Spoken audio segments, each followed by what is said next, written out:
Hey everyone, and welcome to The Deep Dive. Hello. If you're looking to really push your English skills forward, definitely hit that subscribe button for our channel. We've got lots more deep explorations like this one planned. We do indeed. So today, we're getting into something many of you have asked about. We're talking about mastering the C1 advanced level of English. That's right. And we know a lot of you are aiming for, well, a really quite sophisticated understanding of English. So we've gathered a whole bunch of resources to try and give you a shortcut to what really counts. Absolutely. We spent quite a bit of time looking at some really great English language materials online, some popular channels, the kind of stuff people watch a lot. And some official sources, too. Yeah, exactly. Like the well-known learning resources from major broadcasters, that kind of thing. And to really get a grip on what the C1 level is, we looked at the official info from, the big exam bodies about the C1 advanced qualification, and also the detailed descriptions from the European framework, the can-do statements, they call them. Yes, those are really useful. Yeah, think of them as the kind of official checklist for what you should actually be able to do with the language at C1. Okay. And to make sure we covered all the angles, we also checked out various articles from different language learning sites, places that talk about exam prep, teaching resources. And then things like forum discussions where learners share tips. Right, and blog posts, too. So it's a pretty wide-ranging look at what it actually takes to get to C1. Yeah, definitely. So our mission today really is to boil all this down into, practical advice for you. We want to clearly lay out what hitting C1 really means, what skills are involved, the nitty-gritty. And effective ways to learn that advanced vocabulary and use those more sophisticated phrases. Exactly. Plus how to really sharpen your listening skills, which is crucial. And, practical learning techniques you can actually build into your daily routine. Okay, sounds good. Let's get into it then, starting with vocabulary. Yeah, let's start there. We found some really good examples, particularly focusing on how C1 vocabulary isn't just about knowing more words, it's about nuance. Nuance, right. It's like you start seeing the real artistry in how language is used, how you can express really subtle shades of meaning. Exactly. It's fascinating. It's not just quantity, it's the quality and the precision of the words you choose. Take the verb to convey. Okay. It's more than just saying to say or to tell. It kind of implies a deliberate effort, doesn't it? To communicate something specific, maybe something a bit intangible, like an idea or a feeling. Right, like you're carefully carrying the meaning across. Precisely. And we looked at a list of about 20 advanced verbs that are really helpful for expressing yourself at this C1, maybe even C2 level. Things like advocate, articulate, convey, as we just mentioned, all the way through to scrutinize. And for each one, there was usually a clear definition and, importantly, example sentences showing how they work in context. Yeah, context is everything at this level. Let's maybe pick out a couple more to illustrate. How about to corroborate? Okay, corroborate. So instead of just saying someone agreed or confirmed, to corroborate specifically means you're providing additional evidence or support to back something up, to confirm it's true. Ah. Okay, like verifying something. Exactly. The example given was something like, the witness can corroborate the victim's story. See? It adds that weight, that sense of verification that a simpler word wouldn't quite capture. Yeah, that's much more specific. Okay. What about another one? How about to decipher? Decipher, okay. And again, it's not just to understand.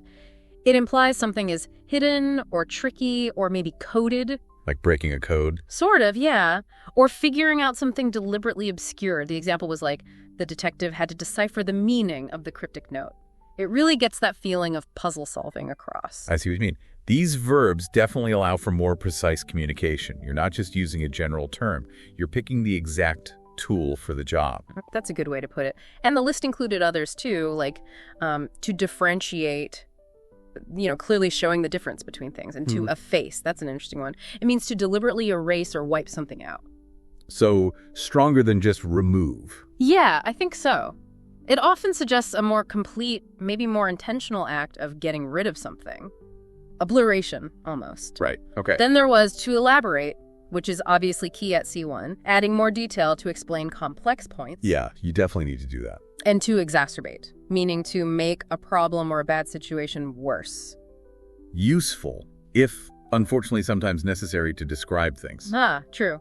And to extrapolate, that's about using information you have to kind of infer or predict something else. Like, you might extrapolate future market trends from current sales data. Okay, yeah. So looking beyond the immediate facts. Exactly. And notice how many of these relate to, well, more complex thinking, don't they? Analyzing things, understanding nuance, dealing with problems. That's very C1. That makes sense. Yeah. What else was on the list? Let's see. To facilitate making something easier. To galvanize, that's a strong one, like shocking or inspiring someone into sudden action. Oh, yeah, like galvanizing the team before a big match. Precisely. Yeah. Then to integrate, combining different things into a coherent whole. To mitigate, reducing the severity of something bad, like mitigating risks. To perceive, which is about how you interpret or become aware of something, and to reconcile. That often comes up when you're talking about resolving differences or bringing opposing ideas together. Finding common ground, maybe. Yeah, or making two seemingly contradictory things make sense together.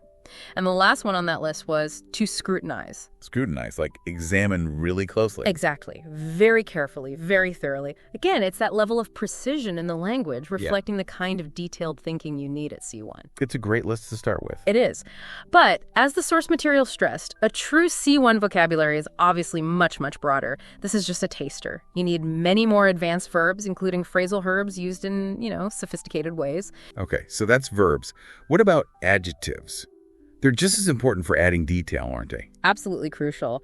Adjectives at this level really let you paint a picture, add texture, convey subtle judgments or qualities. They go way beyond simple descriptions. So what were some examples there? Well, one was grandiose. It describes something that's like excessively grand or ambitious, maybe even a bit over the top or pretentious. Ah, okay, so not just big. Not just big, no. The example was something like, the plans for the building were grandiose, but ultimately impractical. So there's that hint of excess, maybe misplaced ambition. Right, a bit judgmental even. Exactly. That subtle judgment is often key with C1 adjectives. Then there's histrionic. Histrionic sounds dramatic. It is, but it means overly dramatic or theatrical, often in a way that feels maybe insincere, like someone putting on a performance rather than showing genuine emotion. Got it. Next up, impeccable. That just means flawless, perfect. Like impeccable manners or impeccable taste. Exactly. And then incongruous. That describes something that seems, well, out of place, like it doesn't fit the context. Like wearing shorts to a very formal wedding. Perfect example. That would be incongruous. Then juxtaposed. This is often used when things are placed side by side deliberately to create a contrast or highlight differences. Ah, like juxtaposing wealth and poverty in a photograph. Precisely. The adjective implies that intentional placement for effect, then laudable. Laudable. Sounds like a plaudable. Pretty much. It means deserving praise, commendable, a laudable effort. Okay. And mercurial. This describes someone whose moods change very quickly and unpredictably. Much more descriptive than just saying moody. Yeah, it captures that rapid, unpredictable quality, like the element mercury, always shifting. Then nonchalant. Nonchalant. Like cool and casual. Sort of, yeah. Appearing casually unconcerned or indifferent, often when you might expect more worry or interest. Right. Sometimes it can imply they don't care enough, maybe. Exactly. There can be that undertone, like a nonchalant shrug when something serious has happened. Then pernicious. Pernicious? Sounds negative. It is. It means having a harmful effect, but often in a gradual or subtle way. A pernicious influence, for example. Okay, like something harmful sneaking in. Yeah. And quixotic. This comes from Don Quixote, of course. It means extremely idealistic, but also impractical or unrealistic. Ah, like having a quixotic dream of world peace achieved overnight. Exactly. Noble, perhaps, but ultimately unrealistic. Then resplendent. Resplendent. Sounds shiny. It implies impressive beauty, often because of rich color or elaborate detail. Resplendent in jewels or resplendent sunset. Lovely word. Isn't it? And tenacious. This describes someone very determined, refusing to give up. Like a tenacious negotiator. Precisely. Someone who holds on firmly. And finally, ubiquitous and vicarious. Ubiquitous means everywhere, right? Like smartphones are ubiquitous now. Exactly. Present or found everywhere. And vicarious. Vicarious, I know this one. Like vicarious pleasure, experiencing something through someone else. That's it, exactly. experiencing something indirectly, imagined through the feelings or actions of another person, like feeling vicarious embarrassment when someone else makes a fool of themselves. Right. It's quite an abstract concept, actually. It is. And being able to talk about abstract concepts like that is, again, very C1. So mastering these kinds of adjectives is really key for giving those detailed, nuanced descriptions. But again, just a starting point, the real C1 vocabulary is vast. Okay, so we've got verbs, adjectives. What about phrases? Idioms and set expressions must be important too. Hugely important. Using idiomatic phrases correctly really adds that layer of sophistication and naturalness. It shows you understand the language beyond the literal meanings of words. And we saw examples grouped by topic, right? Lifestyle, people, work. Yeah, that was a useful way to organize them. For lifestyle and well-being, for instance, there was at face value. Meaning, accept something as it seems. Exactly, without questioning it too deeply initially. He took her explanation at face value, then to have a crack at something. Oh yeah, like give it a try. Yeah, but it's informal and implies enthusiasm, doesn't it? Yeah. I've never baked bread before, but I'll have a crack at it. Yeah. Sounds quite proactive. It does, yeah. A bit more energetic than just try. Definitely. Then to burn the midnight oil. Working late. We all know that one. Indeed. Working or studying late into the night. And to strike a balance. Finding a middle ground, like between work and life. Exactly. Finding that satisfactory equilibrium. These are everyday situations, but the phrases make them sound more, well, idiomatic and vivid. Sure. What else for lifestyle? To let off steam. Releasing pent-up energy or frustration, often by doing something active or noisy. Like going for a run after a stressful day. Perfect example. And to count one's blessings, meaning to be consciously grateful for the good things you have. A nice reminder.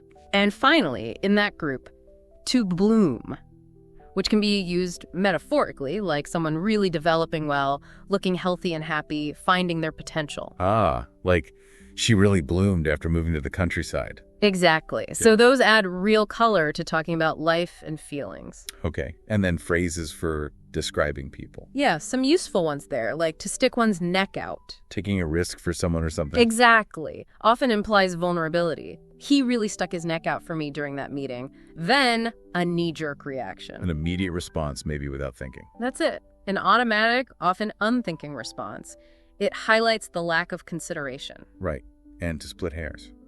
Arguing about tiny, insignificant details often implies it's a bit pointless or pedantic. Like arguing about whether it's 5 minutes past or 6 minutes past. Exactly. Splitting hairs. Then, top of the pile. In the best position. Most successful. Yep. The most important or successful position in a group or organization. And a couple of adjectives came up here, too. Shrewd. Shrewd means clever, astute, good at judging situations. Exactly. Clever and insightful, especially in practical matters. And obstinate. Stubborn. Very stubborn, yeah. Refusing to change your mind or course of action, even when maybe you should. These give you a richer way to talk about personality than just clever or stubborn. True. Any others for people? Just one more listed. Placid. Placid. Calm, not easily upset. Like a placid lake. Exactly. Calm and peaceful. Serene. Okay. And finally, work-related phrases. Yeah, some very common and useful ones here. To pull some strings. Using connections to get something done, maybe unfairly. Often, yeah. Using influence, sometimes secretly, to make something happen. He pulled some strings to get his son the job. Then, to have a field day. To really enjoy something, maybe because someone else messed up. Exactly. To have a great time exploiting a situation, often at someone else's expense. Like, the newspapers had a field day with the politicians scandal. Okay. Then to be privy to something. To know secret information. Right. To have access to private or confidential information. Only a few managers were privy to the merger plans. Right. And on the back burner. Meaning it's been given low priority for now, postponed or set aside. We've put that project on the back burner until next year. Makes sense. Then cushy. Usually refers to a job that's very easy and comfortable, maybe implies it's undeservedly easy. Like a cushy government job with few responsibilities. Exactly. And to get your foot in the door. To get an initial opportunity, even a small one, hoping it leads to more. That's it. Gaining entry into a company or field, often at a low level, with the aim of progressing later. A very common strategy. Very. And lastly, to go belly up. For a business to fail completely. Yes. An informal way to say a company has gone bankrupt and closed down. The restaurant went belly up after only 6 months. Okay, wow. So it's clear that C1 isn't just about knowing big words. It's really about using this whole range of vocabulary, including these idiomatic phrases, naturally and effectively. Absolutely, that's what gives your English that advanced, sophisticated feel. Right. So we've looked at vocabulary. Let's zoom out a bit now and get a clearer picture of what this C1 advanced level actually means in terms of overall language ability. What does it signify? Well, according to the official descriptions, say from the big testing organizations, it's seen as a high-level qualification. It shows you have the kind of in-depth English skills that employers and universities are really looking for. It's quite valued then. Very much so. It's positioned as a kind of logical step between the B2 level, that's upper intermediate, and the C2 level, which is, near native proficiency. C1 is that crucial bridge to really high-level competence. And it's not just a piece of paper, right? Yeah. It represents actual abilities. Exactly. The official info highlights that having a C1 qualification demonstrates you can handle demanding academic courses, like at university. Okay. You can communicate effectively and, importantly, confidently in professional settings. You can participate actively in workplace meetings, contributing meaningfully. Right. Not just understanding, but contributing. Precisely. And you can express yourself fluently and spontaneously on a whole range of complex subjects. And this is recognized internationally. Oh, hugely. Apparently, thousands of universities, businesses, and even government departments worldwide accept C1 advanced as solid proof of high-level English skills. That broad acceptance really tells you something about its value. Okay. So to get more specific about what someone at C1 can actually do, those can-do statements you mentioned earlier are probably helpful. Extremely helpful. They break it down by skill. Listening, reading, speaking, writing. So, for listening, what can a C1 user do? Well, they should be able to understand quite extended speech, even if it's not perfectly structured or if the connections between ideas aren't made totally explicit. So understanding more natural, less textbook speech. Exactly. And they should be able to follow TV shows and films without, huge effort. They can generally keep up. Okay. And reading. For reading, C1 means you can handle long and complex texts, both factual and literary, and you can appreciate different writing styles. So not just understanding the information, but how it's written. Right. It also includes being able to read specialized articles in your field or follow long, complex technical instructions, even if they're not related to your own area expertise. That sounds quite advanced. What about speaking? Interaction first. Spoken interaction at C1 level means you can generally keep up with fluent conversation with native speakers pretty naturally and effortlessly. So not struggling to follow along. Right. And you can use language flexibly for social situations, understand and use idioms and colloquialisms appropriately, and even handle sensitive topics or disagreements in a constructive way. Wow, that's quite sophisticated interaction. And producing speech. Yeah. Like giving presentations or explaining things. Yeah, spoken production. At C1, you should be able to give clear, detailed descriptions on complex subjects. You can build a coherent argument, present your views persuasively, and adapt your style to the situation. So structured and fluent presentations or explanations. Exactly. Clear, fluent, and appropriate to the context. And finally, writing. Writing at C1 means you can express yourself clearly and precisely, even on complex topics. You can write well-structured texts, highlight the important points, and use linking words and organizational patterns effectively. So organized and coherent writing. Yes, and it also includes things like being able to summarize information from different sources, both written and spoken, and then reconstruct arguments and accounts into your own coherent piece of writing. Okay, it's definitely a comprehensive skill set. It really demonstrates a high level of functional English ability. It really does. Yeah. And if you look at how this maps onto test scores, just as a rough guide, for example, one framework puts C1 in the 61-70 point range. Okay. And they often give equivalents. For IELTS, C1 is typically around a 6.5 to 7.5 band score. Right, that's a common benchmark. Yeah. For TOEIC listening and reading, maybe 945 up to 990. For the Cambridge English scale, it's 180 to 199. TOEFL IBT, roughly 95 to 120. And another one, the global scale of English, puts it at 76 to 84. So those score ranges give people a concrete target to aim for if they're taking those tests. Exactly. It helps quantify it. And the key idea is that at C1, you have what they call full operational command.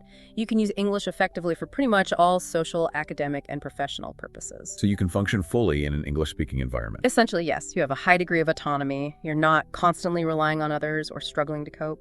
And they even give examples of the kinds of topics C1 users can handle, right? Yeah, things like discussing complex abstract issues, comparing different educational systems in detail, understanding and using different types of humor, including sarcasm. Understanding sarcasm is a big one. It is. Analyzing communication styles, talking about quality of life issues, even discussing ethical dilemmas, these all require quite sophisticated language and thinking. Definitely. And how long does it typically take to reach this level? Is there an estimate? Well, estimates always vary wildly, But a common figure you see bandied about is around 800 hours of cumulative instruction or focused study. Wow, 800 hours. Yeah, but obviously that depends hugely on your starting point, your native language, how much exposure you get, how intensely you study. It's just a very rough ballpark figure. Sure. Okay, so that gives us a really solid understanding of what C1 involves: the vocabulary, the skills, the overall proficiency. Now let's shift gears and talk about how to get there. What are some effective learning strategies? Right, this is the really practical part. Because knowing what to aim for is one thing, but knowing how to get there is another. One really key point that came up was the importance of balancing passive learning, like reading and listening. Which are important, of course. Absolutely, but balancing that with active use of English actually speaking and writing yourself. Yeah, that makes sense. You can't just soak it all in. You have to produce it too. Exactly. You need to actively engage with the language. Just absorbing information isn't enough to push you to those higher levels. You've got to find chances to speak, to write, even if it feels awkward at first or you make mistakes. Mistakes are part of the process, right? A crucial part. And another really important aspect mentioned was making sure the learning process is enjoyable, or at least sustainable. You need to avoid burnout. It's a marathon, not a sprint, reaching C1. So finding ways to keep it interesting and manageable long-term. Precisely. And building on that, the idea of integrating English into your everyday life came up strongly in several places. How so? What kind of practical things? Well, simple things first, like changing your phone's language to English. Oh, that's a clever one. You use your phone all the time. Exactly. You're constantly seeing English vocabulary in a familiar context. Also, making a habit of reading in English. Find books or articles on topics you genuinely find interesting, fiction or nonfiction, whatever grabs you. Even just 15-20 minutes a day adds up massively over time. Yeah, reading is huge for vocabulary. Definitely. And listening, of course, listening to English music, listening to podcasts. Podcasts are great because there's such a huge variety of topics. You can always find something interesting. And you can listen while commuting or doing chores. Exactly. Watching English language films and TV shows, too. Maybe start with English subtitles if you need them, then try turning them off as you get more confident. That's a good progression. Even just following social media accounts that post in English contributes to that daily exposure, keeps English in front of your eyes. So lots of small, consistent inputs. Yes. And for people wanting a more intensive push, some resources suggested things like having specific English-only days where you make a real effort to only speak English with study partners or friends. That sounds challenging, but potentially very effective. It requires commitment, definitely. Another really powerful strategy is using authentic materials. Authentic materials, meaning real-world stuff, not textbooks. Exactly. Things like actual TV shows, news broadcasts, podcasts, real newspaper or magazine articles, websites, even things like recipes or bus schedules, stuff written by native speakers for native speakers. Okay. And why is that so beneficial? Well, you're practicing with English as it's actually used in real life, not simplified learner English. It makes the practice more relevant and meaningful. And probably more interesting, too. Usually, yeah. Because the content is likely to be more engaging and up-to-date than textbook material. It keeps you motivated. So how can you actively use these authentic materials, not just passively consume them? Good question.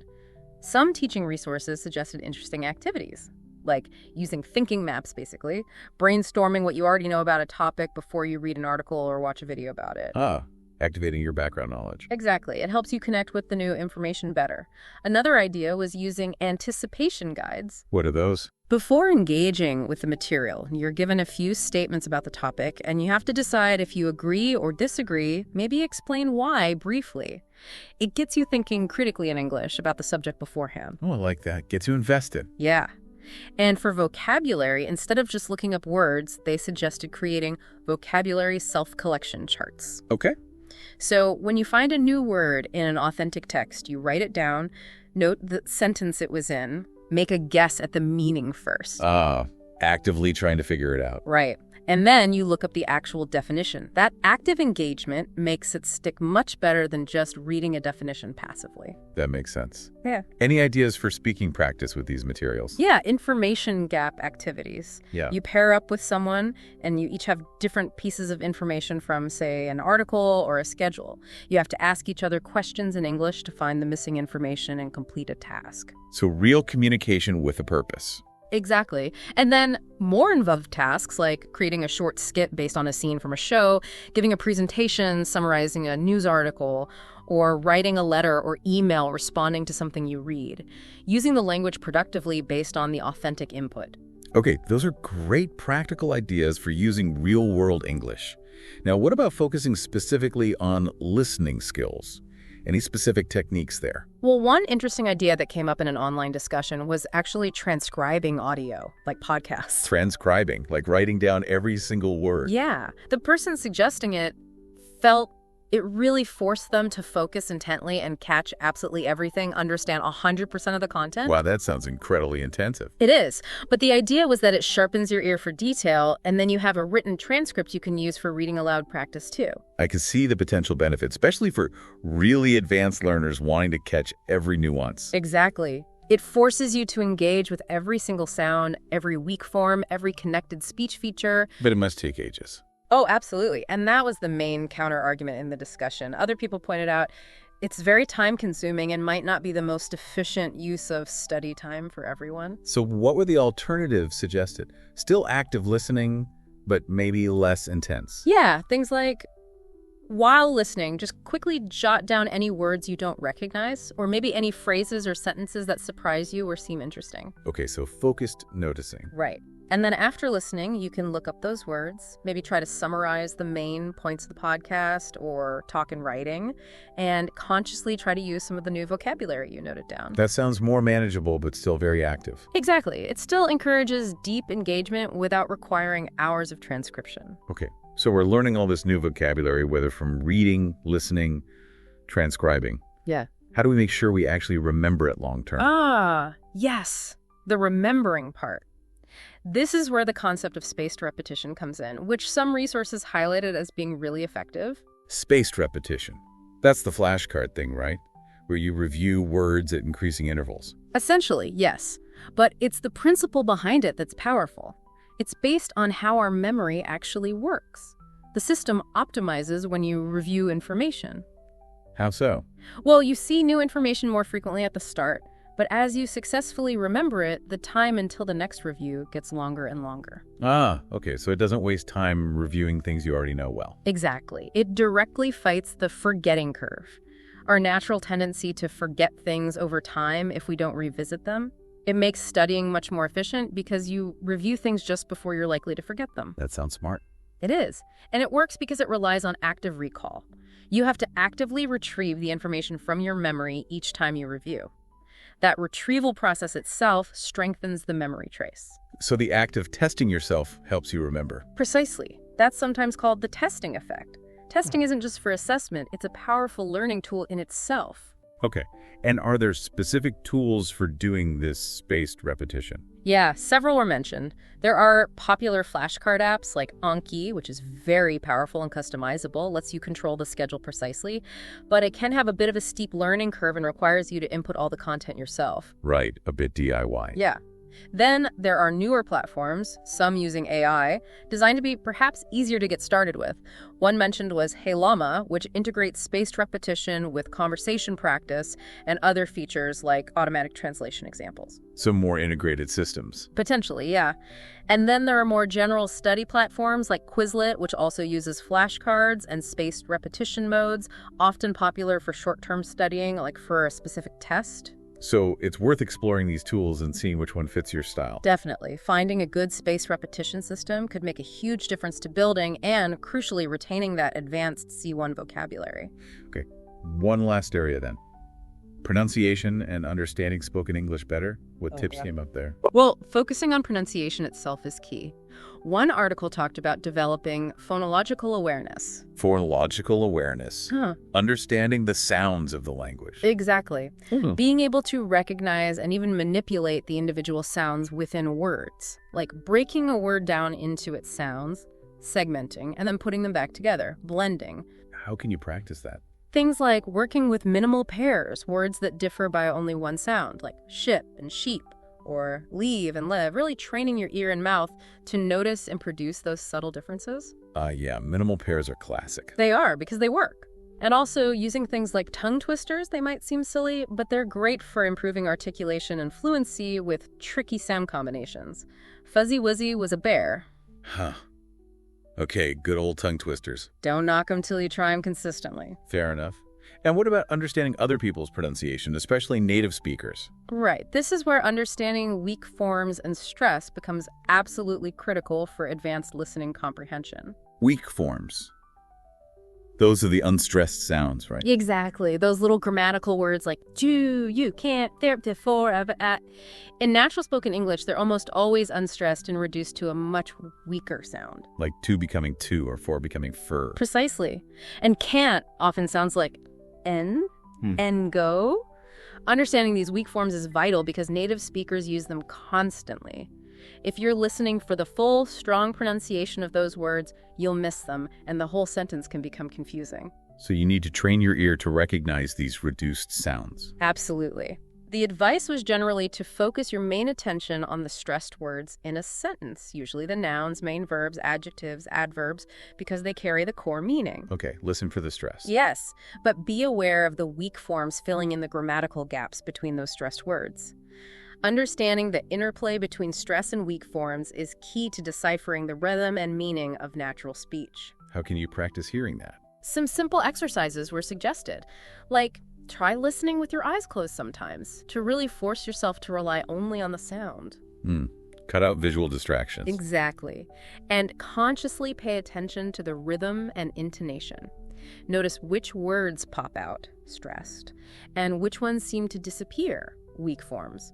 Try to shadow or mimic short phrases, paying attention to that rhythm. So actively working on both your own pronunciation and training your ear for these features of connected speech. Yes. Doing both will significantly boost your ability to understand native speakers in real-life conversations, on TV, in podcasts, everywhere. Wow. Okay, so it really all does tie together, doesn't it? It really does. You're building that advanced vocabulary, those nuanced words and idiomatic phrases. You're understanding the specific skills and benchmarks at the C1 level, and then you're applying these effective learning strategies. Focusing on active use, using real-world authentic materials, leveraging spaced repetition for memory. And really tuning your ear for the sounds of natural spoken English by understanding weak forms and stress, while also working on your own pronunciation. It's a holistic approach, really. It has to be at this level. Yeah. And as we've seen today, getting that knowledge, figuring out how to reach C1 efficiently but thoroughly, it is achievable. It involves focusing on these key areas and using the many great resources available. Yeah, there's so much out there now to help learners. There really is. Which brings us to a final thought, maybe a question for everyone listening. Okay. Which of these strategies or ideas we've talked about today really resonates with you? Which ones are you actually going to try and integrate into your English learning routine? That's a good challenge. And maybe also consider this. How could focusing specifically on both expanding that advanced vocabulary and really sharpening your listening skills, particularly understanding connected speech, how might that combination unlock a whole new level of fluency and confidence for you in English? That's definitely something to reflect on. Focusing on both input quality and output precision. Exactly. Food for thought as you continue your journey. So today we're diving into a transcript from the English Speaking Course channel on YouTube. The video is called Practice English Conversations, Learn English Speaking Easily Quickly. Right. And our mission today, our sort of goal for this deep dive, isn't just to read the script. No, not at all. We want to really dig into it, uncover the kind of hidden knowledge in these everyday chats about how people actually talk. You know, the common phrases, the sort of unspoken rules of interacting. How we connect. Exactly, how we connect using language in all sorts of, well, real-life situations. Yeah, think of it as getting like an insider's look at how English conversations actually flow. Yeah. And the source material we have today, it covers a really great range of stuff. It really does. You've got the basic greetings, catching up with people you haven't seen for ages, handling invitations, offering help, talking about hobbies, travel plans, asking for info, even making like new connections. It's all in there. And what's really interesting, I think, when you look at a collection of these everyday chats, is you start seeing, well, patterns, right? Yeah, patterns emerge. It's not just about the words themselves, but the kind of the structure of the conversation, what people expect you to say back. The give and take. Yeah, and all those subtle ways we sort of signal what we mean and, build that connection, that rapport. Okay, let's get right into it then. The transcript kicks off with Michelle and Jake bumping into each other. Right. We hear, "Hi, Michelle, long time no see." Then, "Hello there, Jake, nice to see you." And then the classic, "How have you been?" Now, that seems super straightforward, but what's really going on there? Well, that long time no see, it immediately signals, okay, these people know each other, but they haven't connected recently. Right, acknowledges the gap. Exactly. It reestablishes things on a familiar level, and the "nice to see you," well, that's pretty standard, almost automatic, but still important, sets a friendly tone. And the "how have you been," is that just politeness or? It can be, but here it feels like it's opening the door a bit wider. It's signaling, hey, I'm willing to listen if you actually want to tell me, more than just a quick hello. Okay. And Jake replies, "Actually pretty good," which naturally leads Michelle to ask, "Oh, how come?" That follow-up feels important. It really is. It shows she's actually listening and interested in the why. It's not just going through the motions. Right. And that prompts Jake to share his good news. He got his dream job. Yeah. And notice Michelle's reaction. "Wow, congratulations." Pretty standard enthusiastic response. But then Jake does that thing. Nah, it's nothing. Ah, yes. The self-deprecation. Very common in English-speaking cultures, wouldn't you say? Downplaying your success. Definitely. But Michelle doesn't just let it go. She says, "Oh, come on, it is such good news." And that's the interesting part, that little pushback. It's like she's validating his achievement for him, even when he tries to minimize it. It's part of the social script almost. Like a little dance. You share, maybe downplay, they build you back up. Exactly. It reinforces the positive. So then talk turns to celebrating. Jake suggests, "See, we have to celebrate, but how will we go out for drinks tonight?" Yeah. Super typical suggestion, right? Very typical. But then we get a slight curveball. Michelle says, "I don't really drink alcohol anymore, sorry." Okay, so a polite refusal. How Jake handles that seems key. It is. His immediate response, "That's totally fine," is crucial.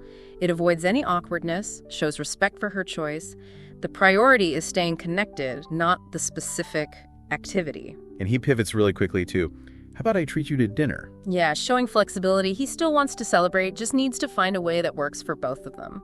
And Michelle's response, yeah, let's go to that restaurant we used to love that brings in their shared past." Exactly. That reference to that restaurant we used to love, it strengthens the bond, adds a bit of nostalgia, makes the plan feel more special.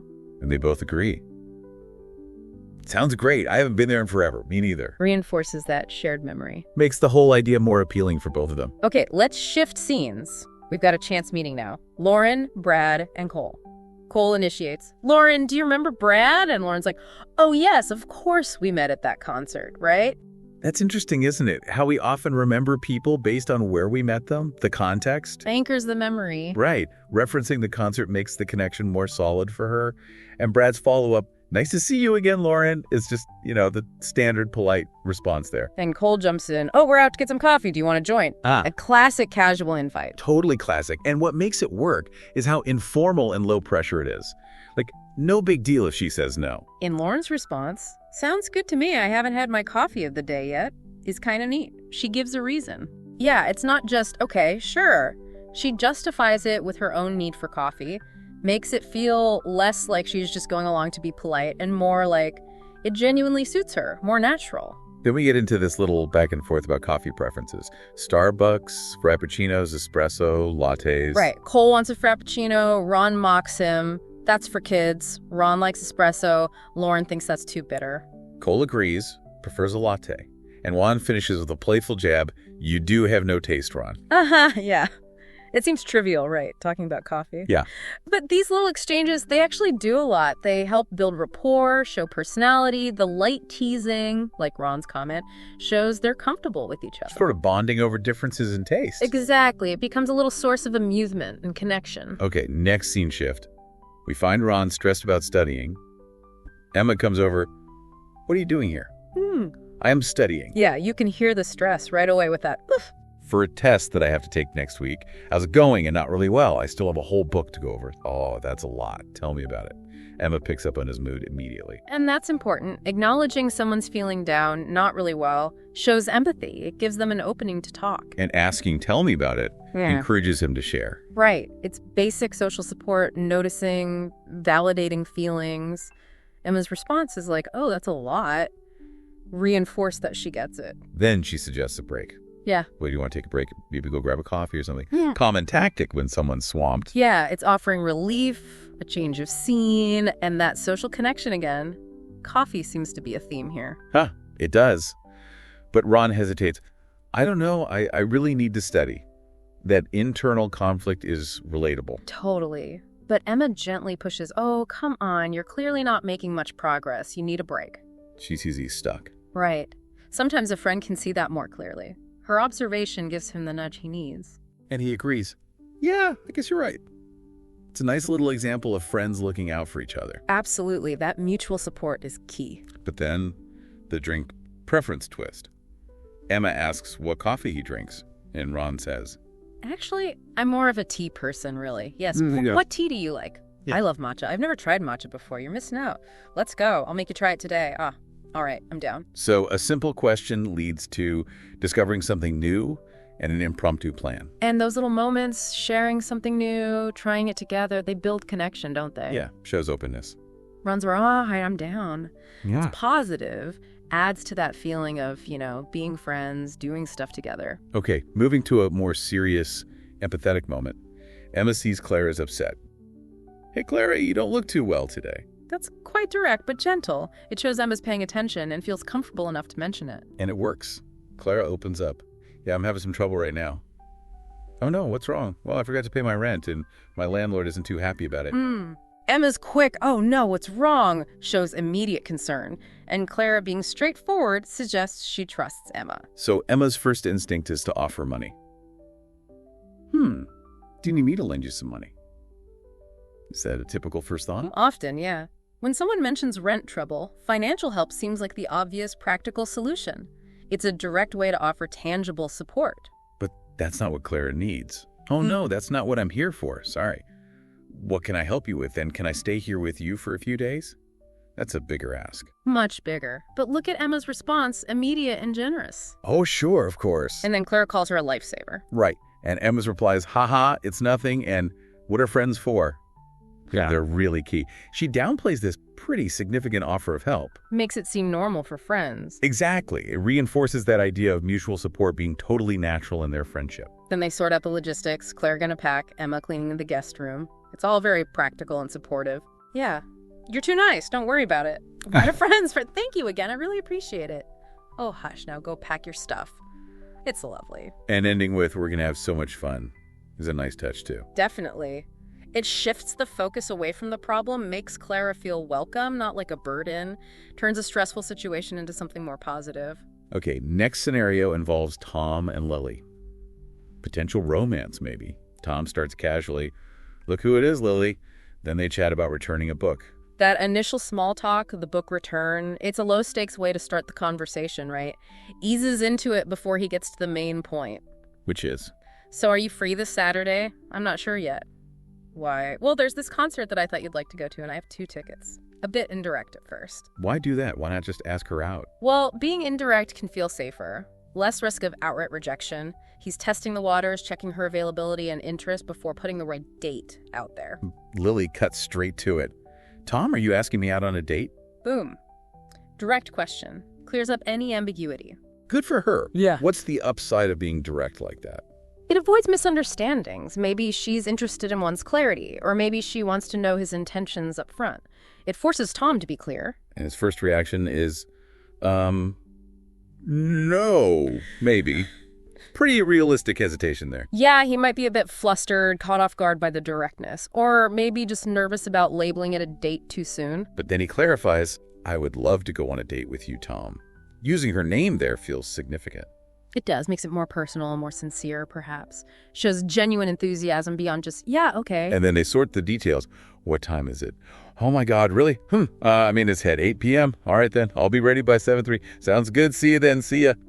That little bit of fluster, the reconfirmation. It makes it feel real, doesn't it? The, oh my God, really?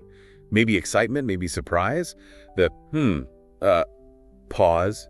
It's not perfectly smooth, which makes it more charming, more like a genuine connection forming. Yeah, definitely. Okay, shifting gears completely now. Professional context, Anna and Andy reconnecting after ages. Right, the greetings are super warm. Anna, long time no see. Oh my God, Andy, yes, a long time indeed. How have you been all this time? That, oh my God, and the exclamation points really sell the surprise and happiness. Yeah, that enthusiasm is important after a long time apart. It bridges the gap, shows the connection is still valued. And asking, how have you been all this time, acknowledges that gap, invites a proper update. Yeah. Andy jumps right in with good news. I've been great. I actually got my dream job, so I can't wish for more. Good strategy, starting with positive news, sets a nice tone for the catch-up, gives Anna something concrete to respond to. And she guesses his job. Let me guess. Teaching is it. He's surprised she remembers. Wow, how did you know?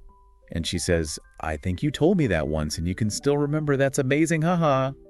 Remembering those little details is so important for relationships, isn't it? Absolutely. Shows you were listening, you cared, makes the other person feel, seen. Totally. Yeah. Strengthens the bond. So they talk specifics. He teaches first graders, thinking about maybe taking on second grade too. Yeah. Sharing those concrete details helps Anna get a real picture of his life now. It's much better than just saying, I'm a teacher. Gives her more to connect with. Anna brings up the common idea of young kids being tough. Why do you like teaching kids that small? Aren't they a handful? And Andy has a positive spin. They can be quite energetic, but that really encourages me to be active myself too, Ha ha ha! Anna then jokes, interesting. I could never do something like that. I'm too lazy. That contrast is good for the conversation, right? Yeah. Shows different personalities. Definitely. Makes it more engaging. And Anna's self-deprecating joke keeps it light. We learn more about both of them through these different perspectives. Andy then asks about Anna. She says she's not working right now, but I used to be an accountant. And he follows up politely, if you don't mind me asking, why did you quit? Which leads her to explain it was boring, the whole office routine. But don't worry, I'm just taking some time for myself and then I'll start looking for a job again. She's quite open about it. Yeah, being that open about a career change can feel a bit risky sometimes, maybe? How so? Well, you might worry about seeming unsuccessful or lost. But the upside is it allows for a real connection, opens the door for support. Which Andy provides. I'm sure you'll find one you love, Andy. Thank you, I appreciate it. Offering that encouragement is important. Crucial. Shows empathy, validates her situation, expresses confidence, makes her feel better. Then the conversation takes a funny turn. Andy suddenly talks about his own engineering studies and aspirations. Oh my God, why do I even have to study this hard to become an engineer like you always wanted? Thanks for reminding me. Yeah, sudden shift. He's thinking about his own path. By the way, which company do you want to work for? I'm not sure yet. I was actually thinking of owning my own. How ambitious are we now? I just don't want to work for others. I know you're the worst team player ever. Hey, kidding. That quick shift and the playful teasing, worst team player, suggests they know each other really well. There's a comfort level there. He feels okay venting his own frustrations and dreams with her. Then he mentions leaving the city because there aren't many engineering opportunities there. Yeah, which leads to talk about moving. Yeah, I might move to California that far. Well, I think it'd be beneficial for my career. True, what about you? Where are you going to go? Oh, I don't know, probably New York. So both are thinking about big moves for their careers, weighing up different places, family ties. It really highlights those common trade-offs, doesn't it? Career versus location versus family. A very relatable dilemma. Okay, next up, creative passions. Todd finds Laura writing. What are you doing, Laura? She says, I'm writing. And he asks, writing? Why are you always writing? That why are you always writing suggests he's noticed it's a frequent thing. Maybe he's curious, maybe teasing a bit. And Laura reveals, oh, didn't I tell you I'm pursuing a career in journalism? Todd is surprised. You're a journalist? How come I didn't know about this? And Laura explains she hasn't told anyone yet. I'm just trying it out. That suggests it's recent. Maybe she's not fully committed or confident yet. Why keep something like that quiet at first? Could be anything, right? Lack of confidence, wanting to see if it works out first, maybe just needing time to get used to the idea herself. Just trying it out really captures that uncertainty. Yeah, that feeling of tattling the waters in a new career is very real. Todd's supportive. That's cool. Yeah, I can always do something different later if I want to. That's true. Yeah. That validation must help. Hugely important. When you share something new, maybe a bit risky, hearing someone say, that's cool or that's true, can really boost your confidence. Normalizes the idea of changing your mind later, too. She mentions working for a small tabloid now, but hoping for a fashion magazine next year. And Todd connects it back. Oh, yeah, I remember you've always been interested in fashion. That kind of recall matters. Shows he remembers what's important to her. Exactly. Strengthens that connection. And he offers more encouragement. Yes, fashion and writing. Then working for a fashion magazine is the perfect job for you. I think so. I just don't know if I'm any good. Nah, don't worry. I believe in you. Thank you, Todd. Let me know when you publish any articles. All right, I'll support your work. That's so nice of you. That I believe in you. Simple words, but so powerful, especially when someone's doubting themselves. It's real support. Definitely. Yep. Okay, now for a bit of humor. Craig says to Monica, Monica, you should really do something with that wit of yours. Like, what? I don't know, become a lawyer. And the punchline. Craig, I am a lawyer. Classic. The irony is great. And Craig's flustered reaction. Oh, you don't know what I do. I do. I just forgot. Great friend you are. Oh, come on. We haven't talked in years. Explains the memory lapse. Makes it funnier. Yeah. He then asked what being a lawyer is like. Tiring. It's a lot of work. I constantly have to bring home work. It just feels like there is no work-life balance. He acknowledges the tough side first, but then he asks, crucially, I'm sorry, do you enjoy it though? Why is that follow-up so important? Because it shows he cares about her whole experience, not just the downsides. It allows her to give a balanced view. Avoids just focusing on the negative. And she does give a balanced view. Yeah. Oh, of course I love my job. Besides, I worked really hard to get to where I am. It's a big achievement. She owns the difficulty, but also the satisfaction and pride. Right. And Craig's response is genuinely proud, too. I can't believe little Monica is now a lawyer. Jealous way. I'm just really proud of you. Oh, thanks. It means a lot. You deserve it, Mom. Congratulations. That shows real friendship, celebrating successes like that. Absolutely. Mutual recognition and support. All right, changing pace again. Hobbies. Olivia's baking cookies. Evie asks what she's doing. Olivia offers her some. Do you want to try some, Evie? They'll be done in 10 minutes. A simple offer like that, offering food, drink, whatever, it's such a common way to start chatting, isn't it? Very common. Builds immediate goodwill. Evie accepts, then asks, is baking your hobby? Which leads Olivia to confirm, I would say so. Yes, I bake a lot. Symbol opening into talking about leisure time. Hobbies are always a safe, easy topic. Why do we talk about hobbies so much? Well, they tell you a lot about a person, right? What they enjoy, what they're passionate about. Helps find common ground.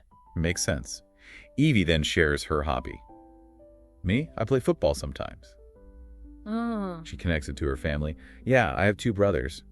They've always brought me to play football with them since we're kids. The family influence. So common. What your family does often shapes your own interests, especially when you're young. Olivia then mentions she also loves singing. Wow, can I hear you sing sometimes? Haha, of course. But I'm not that good, though. My family always complains about me being too loud. A bit self-deprecating again. Yeah, adding that little disclaimer, I'm not that good, is another common thing. Maybe managing expectations or just being modest. Mark encourages her, though. I'm sure you're amazing at it. Then Mark says he's bored. Yes, I'm bored out of my mind. Should we find something to do? This kicks off a search for an activity. Right. Mark likes sports, but it's too hot. Leo suggests board games, specifically Monopoly. I love Monopolies, but we can't play with only 2 people. All right, I think we can invite Marcia and Rick over. So the conversation moves from individual hobbies to finding something they can do together. Boredom becomes the trigger for social planning. Shows how hobbies can bring people together. Exactly. Then we shift to a classroom setting, end of the school year. Miss Brown asks about summer plans. Okay, class today is the last day of school before summer break. Are you guys excited? Yes, Miss Brown. Always a big topic. Joan's going to the beach. Kate's staying home, reading, watching movies, helping her parents. She seems happy with that. I love spending time with my family. Nice to see different perspectives. Some travel, some enjoy staying home. Then there's Troy. I don't have any yet, Mrs. Brown, but I won't be with my family because both of my parents have to go on a work trip. That's a bit sad. But Miss Brown handles it well. I'm sorry to hear that, but hey, spending time with your friends is also fun, I guess. Gentle encouragement, reframing it positively. Asking about plans like this, it's a pretty standard, right? What's the social function? It's connection, showing interest. You learn about people's lives, maybe find shared plans, and it lets people share excitement or, like with Troy, maybe get a bit of support. Okay, now introductions at summer camp. A diverse group, so the facilitator suggests intros. Welcome, everyone. Since we have quite a diverse group here, I suggest we have a round of introduction. A good idea. Makes sense. George goes first. Name, age, from England. I think the accent gives it away. Your accent is beautiful, George, so thanks. Compliments on accents are common. Yeah, often seen as charming or interesting. Then Anna, short for Annabelle, 16, from Melbourne, Australia. Leads to chat about Melbourne being beautiful, visiting sometime, already building connections based on location. Right. Then Emily, 14, from Japan. Someone mentions visiting Tokyo. But Emily clarifies she's from Fukuoka. Oh, I've been there. It was so picturesque. I'm glad you enjoyed it. Another connection made through travel experience. So these intros name, age maybe, where you're from. They're the basic building blocks. But the follow-up chat is where the real connection happens. Sharing experiences, positive comments, finding common ground. Exactly. Makes everyone feel more comfortable. Next, a basic interview. Just a few questions. Hello, welcome. It's really nothing much. We just have a few basic questions. Setting a relaxed tone. Full name, Kenny Clark Smith. Age, 20, turning 21 soon. Nationality, American and German. Ooh, dual citizenship. The interviewer checks if that's allowed in Germany. Yes, it is good to know. Little detail learned. Then current occupation. Student, hoping for an engineering job soon. And the interviewer wishes her luck. Wow, good luck to you on that. Thank you very much. Nice to meet you. Straightforward, polite information gathering. Right. The questions are standard. ID, demographics, current status, future goals, all serves a purpose in that context. Yep, functional communication. Now, making new acquaintances again. Michael introduces himself to Wendy. Nice to meet you. My name is Michael. Nice to meet you too, Michael. I'm Wendy. That's a beautiful name. Wendy, thank you so much. Standard pleasantries, compliment exchange. Michael asks where she's from. He's from the Netherlands. He guesses she's American or Canadian. No, I'm actually from England. England. Wow. I couldn't tell you don't have a British accent, do you? Surprise. Wendy explains. She moved to the U.S., young, lost the accent. Yep, I moved to that when I was 8, so my accent has pretty much disappeared. Oh, that explains it. That follow-up question, if you don't mind me asking, why did you move? Is key, though, isn't it? How so? It shows genuine curiosity. It moves beyond just the accent thing and asks about her personal story. That's how you build a real connection, by showing interest. She explains her dad's work brought them over. He's retired now, back in England. And she plans to go back too. Really, when do you plan to do that? Probably right after college. Wow, that's quite soon. Learning about future plans, personal history, it deepens the conversation quickly. From a simple introduction to sharing life stories and future dreams. All guided by polite curiosity and follow-up questions. Okay, another scenario. Meeting friends of friends. Kim introduces Jenny to Emmett. Jenny, come, I want you to meet Emmett, my friend from high school. Hello, Emmett, nice to meet you. Hey there, Jenny. Can I call you Jen? I've heard a lot about you from Kim. Informal right away. Nickname, mentioning prior talk. Jenny hopes Kim said good things. Emmett confirms, no, definitely. Then the Cali versus East Coast banter starts. So you're from Cali, huh? Yeah, gotta love life on the West Coast. What about you? Where are you from? I'm from all the way across from that East Coast, duh. He's from New York. Playful teasing. Then Kim reveals more. Oh, New York, huh? Where, in particular, Upper East Side, he's loaded. Haha. Emmett protests, hey, my parents are not me. Besides, why does it matter? Kim insists she's just messing with you. Very informal, jokey vibe. What tells us they're comfortable with each other? The nicknames, the immediate teasing about money and location, the messing with you comment, it all points to a relaxed, familiar relationship. They're comfortable joking around.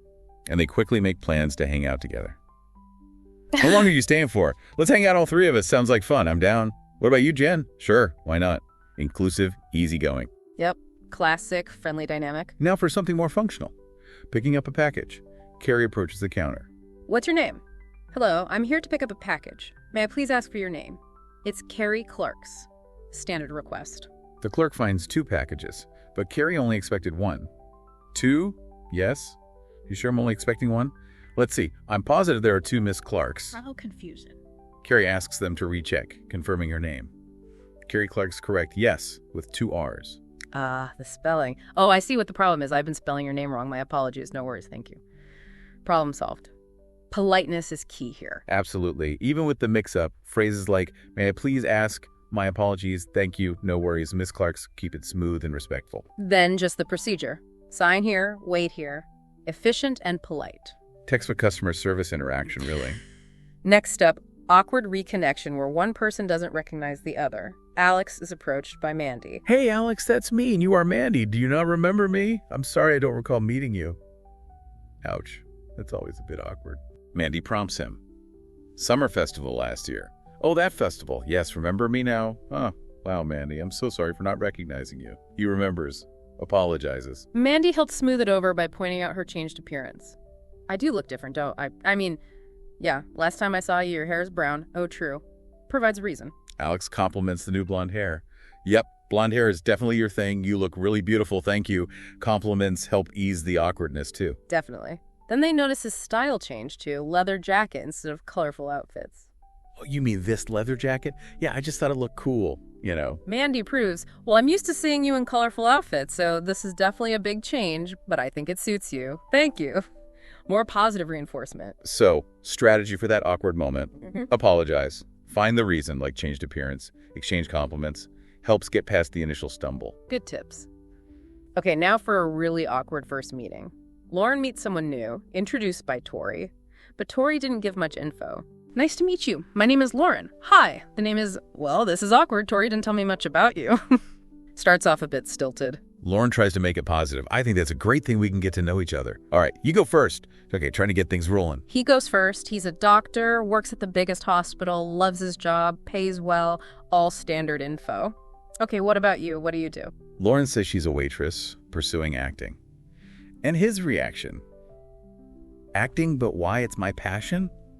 He dismisses it immediately. Yeah, that acting, but why is rough. Then it gets worse. You should become a nurse. I think you would look great in a nurse uniform. Excuse me, what? Whoa, okay. What? I mean, it's good money, too. Where is acting ever going to take you? Am I right? Just completely invalidating her passion, giving unsolicited critical advice based on money and looks. Unsurprisingly, Lauren shuts it down. Okay, I'm sorry, but I don't think we're a matcher. See? You never. Okay, bye. Yeah, a total crash and burn. What makes his comments so bad is the lack of respect, the dismissal of her dreams, the judgmental tone, no empathy at all. A masterclass in how not to make a good first impression. Pretty much. All right, back to functional interactions. Getting contact info. First, a phone order for food. This is Jane's Palace. How can I help you? Hello, I'm calling to make an order. Standard opening. Orders salad, wings, margarita. Asks about drinks. Chooses Diet Coke. Confirms that's all. Then delivery details. And who should this order be delivered to? My name is Lana. Can you please send it to 12 Lincoln Street? Yes, we can. And could I get your number as well, miss? It's 312-343-923. Clerk repeats the number to confirm. 312-343-1923. Is that correct? Yes, that's right. Confirmation is key. Exactly. Then estimated delivery time, reminder to watch the phone. Great. Thank you so much. Thank you. Bye-bye. Efficient, clear, polite. That's what you need here. Next, getting contact info for paperwork follow-up. Sorry, what did you say that I had to do for my papers to be approved again? You have to fill out some additional forms and send them to me? Clarifying requirements. Confirms the deadline, next Monday, but earlier is better. Then asks for the email. Oh yes, gotta get your email address? I haven't seen it listed anywhere. It's owenhenry@gmail.com, all lowercase. Yes, that's correct. Again, confirming the spelling, all lowercase, is crucial for accuracy. Prevents emails going astray. Promises to send the forms soon. Polite closing. Okay, I'll be looking forward to receiving them. Bye-bye. Have a nice day, you too. Professional and helpful. Standard workplace communication. Clarity and confirmation are paramount. And one more contact info exchange, this time between new acquaintances, Pauline and Christ. Hey, Christ, it was nice meeting you today. Oh, it was nice meeting you too, Pauline. Should we exchange numbers or something so we can keep in touch? Oh, of course. Good start. But then a snag. Oh. Oh, no, what is wrong? I just remembered that I don't have a number yet. I just got here a few days ago. That's a bummer. Pauline doesn't have a local number. So they brainstorm alternatives. Let me think. How about Facebook? Are you on? Unfortunately, no, I deleted my Facebook account years ago, really. Are you on any other platforms? And Instagram, Skype? Oh, I do have Instagram. Problem solved via Instagram. They exchange usernames, follow each other. Great. If anything comes up, just send me a direct message. Yeah. Okay? Sounds great. See you later, Chris. See you. Have a good evening. What's nice here is the willingness to find a way. They didn't just give up when the phone number didn't work. Shows they genuinely want to stay connected. Adaptability in action. Exactly. Okay, next topic, discussing where people live. Back with Emmett, Kim, and Jenny. Kim asks Emmett about living on the Upper East Side. So, Emmett, your family lives on the Upper East Side, right? Yes, that's right. How does it feel to live there? Well, it's a really nice place, you know. Emmett mentions his favorite place, the Met Museum. Do you know what is that, the Metropolitan Museum of Art? Oh, yeah, I have heard about it. There are really interesting pieces in there that I think you should see. Wow, that sounds tempting. Yeah. Sharing local knowledge, recommendations. Then comes the invitation. In general, though, it's a really pretty neighborhood. Come visit sometimes. Can I stay at your place? Of course. All right, deal. Casual offer, casual acceptance. Kim jokes about being there every summer anyway. Can join as well? Do you even have to ask him, you're there every summer and I shall be there again this year, whatever, Kim? Well, reinforces their familiarity. Talking about where you live, it reveals a lot, doesn't it? Lifestyle, interests, and it opens doors for visiting, sharing favorite spots. Definitely. Now, offering a ride home, with a safety concern, Ted offers Taylor a ride after the party. All right, guys, party's over. Let's head home now, Taylor. Do you need me to take you home? Oh, no, that's too much trouble for you. No, it's fine. Besides, it's really late right now. I wouldn't want anything bad to happen to you. Initial offer, initial polite refusal. Taylor accepts. Well, then thank you so much. Ted, no problem. Ted asks where she lives. Near the bridge. Oh, wow. Isn't the crime rate in that neighborhood really high? Yeah, it is, unfortunately. Okay. Now the offer becomes more insistent due to safety concerns. Then I'm definitely taking you home. I can't believe you even thought about walking home alone at this hour. Taylor pushes back slightly. I've done it a couple times. Nothing has happened, you know. But Ted insists. That doesn't mean you can't get harmed this time. All right. I'll listen to you. It's that balance, isn't it? Offering help versus respecting independence. But here, the perceived danger makes Ted more persistent, and Taylor ultimately accepts his concern as genuine. Right. He waits while she gets her coat. A kind gesture driven by real worry. Exactly. Okay, our final example. Education background in a job interview context.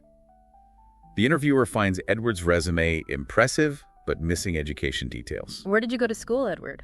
I have to say your resume is quite impressive. Thank you very much. However, I am missing some information about your education here. Where did you attend university? Direct question. Edward reveals he went to Yale. I went to Yale University, sir. Isn't that a really prestigious school? Why didn't you include that in your resume? The interviewer is surprised it was omitted. Edward explains, well, I studied a completely different field from the requirements for this job, so I thought it didn't really fit my profile. He thought it was irrelevant. But the interviewer disagrees. I see. Well, I think you should still include it anyway to reflect the whole picture.